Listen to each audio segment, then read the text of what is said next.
The internet has done a lot of amazing things for us, but in particular, it's expanded our ability to access and discover music. Companies like iTunes and Spotify, and even websites like Pitchfork, have been able to capitalize on the human need to blast our eardrums with sound. With the average teenager listening to over 2.5 hours of music every day, it's obvious that it can be addictive and elicit an emotional response, but can music save your life?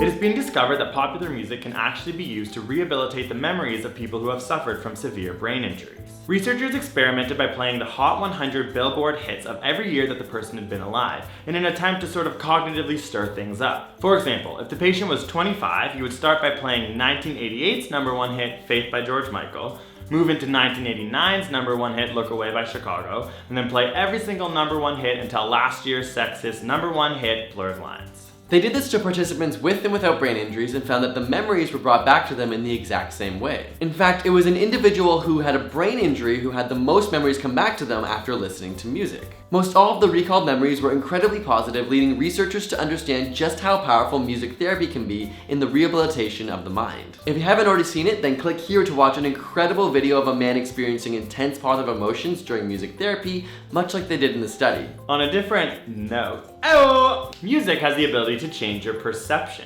Scientists have found that people react to photos differently depending on what music is playing. If a more up-tempo or upbeat song is playing, participants actually perceive photos to be happier and more exciting. Oh man, these people are excited and happy! When the same participants viewed these photos with down-tempo or melancholy music, they actually found the images to be more sad. Oh god! It's so sad!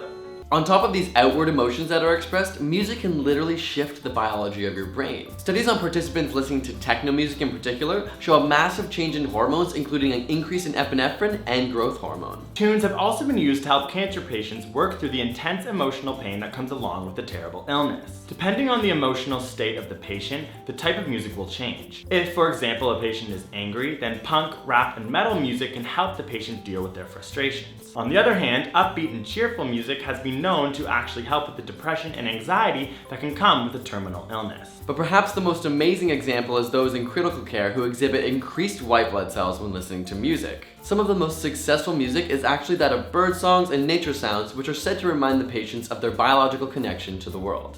So, can music save your life? Well, it's clearly a personal and cultural art form, but it's also tied into the mind and our biological well-being. It is common that people judge other people on the music that they listen to, but this is pretentious and unfair because music can change moods and elicit emotional responses, and whatever music it takes to get you there is completely subjective. Because who knows, even Nickelback could be part of saving someone's life.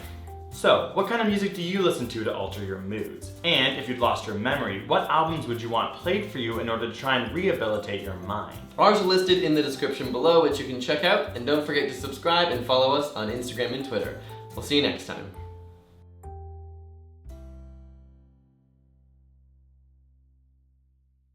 Why?